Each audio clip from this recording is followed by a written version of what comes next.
శ్రీ గురుభ్యో నమః. శ్రీ మహాగణపతి నమః. తులారాశి వారికి ఈ యొక్క జూన్ నెలలో జూన్ 1 నుంచి 30 తారీఖు వరకు ఎలా ఉండబోతుందని చూద్దాం. తులారాశి వారికి ఈ జూన్ నెలలో వచ్చినప్పటికీ మిశ్రమమైనటువంటి ఫలితాలుగానే గోచరిస్తున్నది. ఈ రాశి వారిని గమనించినట్లయితే మనం 1000 స్థానాల్లో ఉన్నటువంటి కేతువు వచ్చినప్పటికీ అత్యంత యోగకారకుడు. దైవ చింతన అనేది ఉంటుంది, పారమార్థిక చింతన అనేది ఉంటుంది, దేవుడి గురించి పూజ పునస్కారం, దేవుడి యొక్క ఆకర్షణ అనేది కూడా ఎక్కువ ఉంటుంది రాశి వారికి. షష్టమంలో రాహుగ్రహ సంచారం అనేది ఉంది. అత్యంత యోగకరకమైనటువంటి స్థానంలో రాహు ఉన్నాడు అన్నమాట. ఇది రాజకీయ పరంగా అనుకూలతను ఇవ్వగలుగుతుంది, శత్రువుని ఎదిరించగలుగుతుంది, భూ సంబంధితమైనటువంటి విషయాల్లో కూడా కొంచెం లాభాన్ని ఇవ్వగలుగుతుంది. షష్టమంలో కుజుడు కూడా కలిసి ఉండటం వల్ల ఈ రాశి వారికి మే నెలలో ఎక్కువగా అనుకూలమైనటువంటి ఫలితాలు వచ్చాయి. కానీ సప్తమంలో ఉన్నటువంటి రవి అంత అనుకూలమైనటువంటి ఫలితాలు ఇవ్వలేదు. ఈ యొక్క నెలలో మనం గమనించినట్లయితే సప్తమంలోకి కుజగ్రహ సంచారం జరుగుతున్నది 1వ తారీఖున. 45 రోజుల పాటు కుజుడు సప్తమంలో సంచారం చేస్తున్నప్పుడు కొంచెం మిశ్రమమైనటువంటి ఫలితాలు ఇస్తాడనమాట. ఎందుకంటే కుజుడికి త్రిపాద దృష్టి అనేది ఉంటుంది. ఆ దృష్టిల్లో మొదటిది వచ్చేటప్పటికీ చతుర్థాన్ని, రెండవది అష్టమాన్ని, మూడవది సప్తమాన్ని చూస్తాడనమాట. చతుర్థాన్ని అష్టమాన్ని రెండు ప్రతికూలమైనటువంటి ఫలితాలు వస్తాయి. కుటుంబాల్లో అన్యోన్యత అనేది తక్కువగా ఉంటుంది. ప్రయాణ సంబంధితమైన విషయాలు అధికమైనటువంటి శ్రమతో కూడుకున్నటువంటి ప్రయాణంగా ఉంటుంది. ముఖ్యంగా వచ్చినప్పటికీ భార్యాభర్తల మధ్య సత్సంబంధాల విషయాల్లో తగు జాగ్రత్తలు తీసుకోండి. జీవిత భాగస్వామి ఆరోగ్య సంబంధితమైన విషయాల్లో కానీ, ప్రేమ సంబంధితమైన వ్యవహారాల్లో కానీ తగు జాగ్రత్తలు తీసుకోవాల్సినటువంటి ముఖ్యమైనటువంటి సూచన. ఈ రాశి వారికి వచ్చేటప్పటికీ మనం గమనించినట్లయితే అష్టమంలో రవిగ్రహ సంచారం జరుగుతుందన్నమాట. అష్టమంలో రవి సంచారం జరుగుతున్నప్పుడు ధన సంబంధితమైన విషయాల్లో అధికమైనటువంటి ఖర్చు అనేది ఉంటుంది. ఆ ఖర్చును తగ్గించుకోండి. మరి అదేవిధంగా అష్టమంలో ఉన్నటువంటి రవి యొక్క దృష్టి కరెక్ట్గా వచ్చేటప్పటికి ధనస్థానం మీద ఉంటుందన్నమాట. అంటే మొత్తానికి ఎలా చూపిస్తుంది అంటే డబ్బు ఖర్చు అనేది ఎక్కువగా ఉండే విధంగా ఉంటుంది. బెట్టింగ్స్ ఇలాంటి విషయాలకు వెళ్ళొద్దు. అధికమైనటువంటి ఖర్చు విషయాలకు దూరంగా ఉండండి. కుటుంబంలో అన్యోన్యత పెంపొందించుకోవడానికి ఎక్కువగా ప్రయత్నం చేయండి. కోపాన్ని తగ్గించుకోండి. ఎందుకంటే తన కోపమే తన శత్రువు అనే విధంగా ఉంటుందన్నమాట. అంటే మీరు ఎంత కోపంగా మీరు బిహేవ్ చేస్తారో అదేవిధంగా ఎదుటి మనిషి కూడా మీ మీద డిపెండ్ అవుతారు. మీ మనసు ఎంత మంచిదైనా సరే మీరు కోపంగా మాట్లాడినప్పుడు ఆ కోపం అనేది ఎలా మారుతుంది అంటే మీద వ్యతిరేకతగా మారి మీ నుంచి ఒక వర్గం దూరం అవటం జరుగుతుందన్నమాట.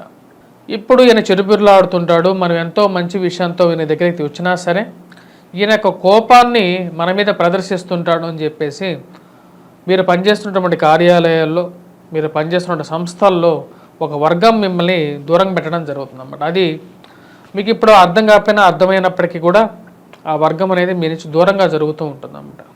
ఆ విషయాన్ని గమనించుకోండి.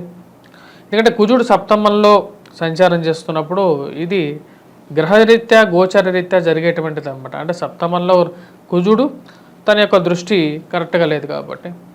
సో తద్వారా వచ్చేటప్పటికి రాశివారు చేసుకోవాల్సినటువంటి పరిహారంలో వచ్చేటప్పటికి కుజాష్టకాన్ని పరిహారం చేసుకోండి. కుజాష్టకాన్ని చదవండి. కోపాన్ని తగ్గించుకోవడానికి మెడిటేషన్ చేయడానికి కూడా ఎక్కువగా ప్రయత్నం చేయొచ్చు.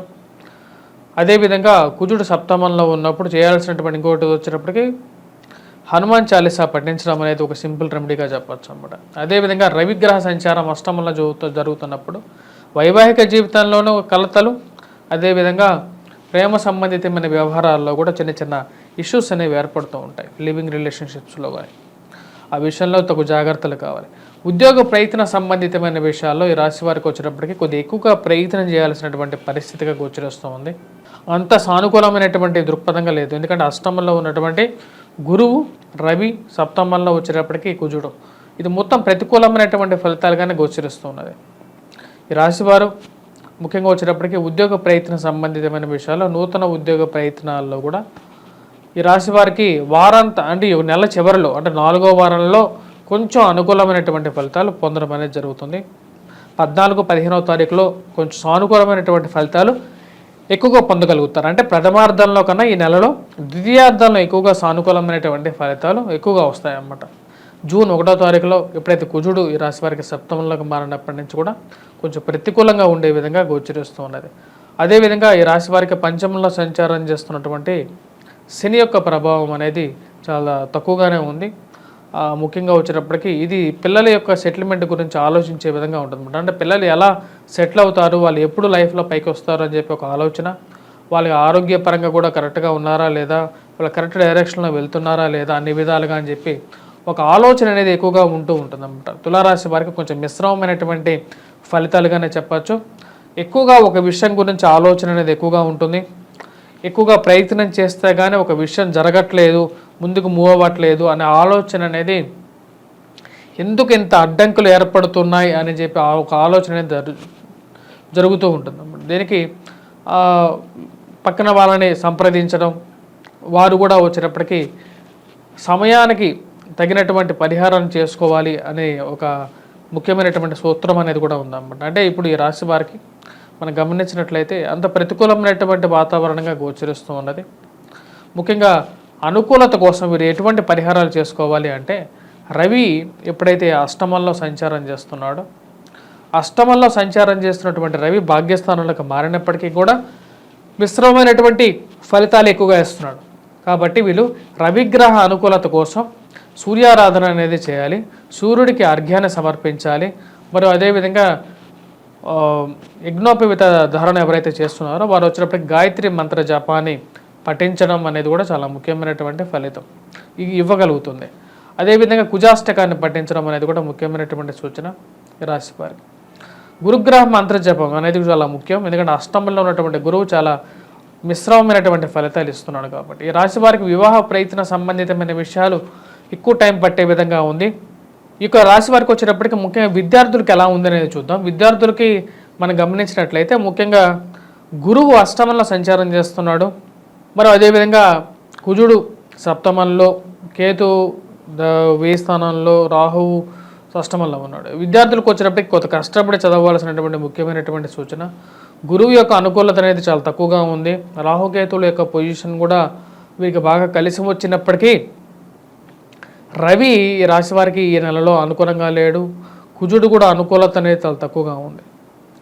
ముఖ్యంగా ఈ రాశి వారికి అనుకూలత అనేది తక్కువగా ఉన్నందువల్ల కుజుడికి రవికి చెప్పినటువంటి పరిహారం చేసుకుంటూ, ఎక్కువగా గాయత్రి మంత్ర జపాన్ని చేసుకుంటూ ఈ రాశివారు చదివితే ఎక్కువగా అనుకూలమైనటువంటి ఫలితాలు పొందడం అనేది జరుగుతుంది. కొద్దిగా కష్టపడి చదవాలి. ఈ రాశి వారికి వచ్చేటప్పటికి ఈ నెలలో, ఈ యొక్క సంవత్సరం మొత్తం కూడా కొంచెం సానుకూలమైనటువంటి ఫలితాలు గోచరించట్లేదు. ముఖ్యంగా విద్యార్థులకి సంతాన సంబంధితమైన విషయాల గురించి ఎవరైతే ప్రయత్నాలు చేస్తున్నారో వారు ముఖ్యంగా గురుగ్రహ అనుకూలత అనేది చాలా ముఖ్యం. వారికి రాబోతున్నటువంటి ఈ నెలలో కొంచెం సామాన్యమైనటువంటి ఫలితాలుగానే గోచరిస్తూ ఉన్నదన్నమాట.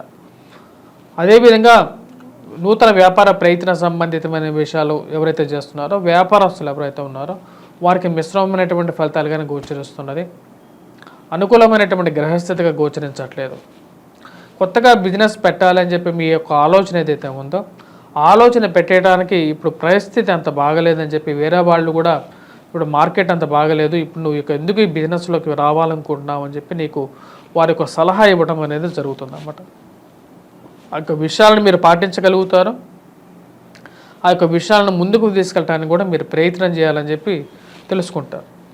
మరి అదేవిధంగా ఈ రాశి వారికి ఎవరైతే సినిమా రంగంలో ఉన్నటువంటి వారు, ఎవరైతే మరియు అదేవిధంగా బిజినెస్ రంగంలో ఉన్నటువంటి వారు, మీరు ఎంతో కోరుకున్నటువంటి నాయకుడు కోసం మీరు గెలవాలని చెప్పి మీరు తాపత్రయపడి మరీ వారికి సహాయం చేయాలనుకుంటారన్నమాట. అంటే వారి ఎలక్షన్లో గెలవాలని చెప్పేసి.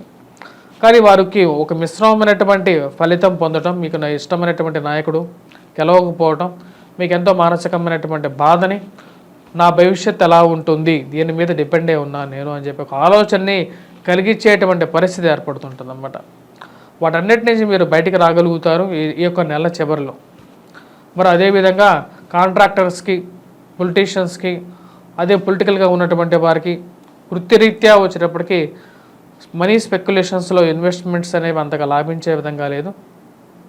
స్టాక్ మార్కెట్కి ఈ యొక్క నెలలో కొంచెం దూరంగా ఉండటం అనేది ముఖ్యమైనటువంటి సూచన. వారు అదేవిధంగా వృత్తిరీత్యా ఎవరైతే బిజినెస్ చేసేటువంటి వారికి కూడా ఈ యొక్క నెలలో సానుకూలమైనటువంటి ఫలితాలుగా గోచరించట్లేదు. ఇక రాశి వారికి వచ్చేటప్పటికి మిశ్రమమైనటువంటి ఫలితాలుగానే చెప్పవచ్చు. ఈ నెల ముఖ్యంగా వైవాహిక జీవితంలో, కుటుంబంలో అన్యోన్యత లోపించకుండా, అందరినీ ఒక తాటి మీదకి తీసుకురావడానికి మీరు చేసేటువంటి ఒక ప్రయత్నాలు ఏవైతే ఉన్నాయో అవి లాభించే విధంగా ఉంది. మనమందరం ఒకటే మాట మీద ఉండాలి ఇంట్లో అని చెప్పి మీరు చెప్పడం జరుగుతుంది. మీరు చెప్పినటువంటి మాటల్ని ఇంట్లో వాళ్ళు కూడా నమ్ముతారు. ఎందుకంటే మనమందరం ఒకటే కుటుంబం. మీ యొక్క నిర్ణయాలు తీసుకునేటప్పుడు కూడా ఒకటే నిర్ణయం తీసుకుంటేనే మనం సంఘంలో గౌరవంగా ఉండగలుగుతాం అని చెప్పి మీరు చెప్పే మాటకి అందరు కట్టుబడతారు.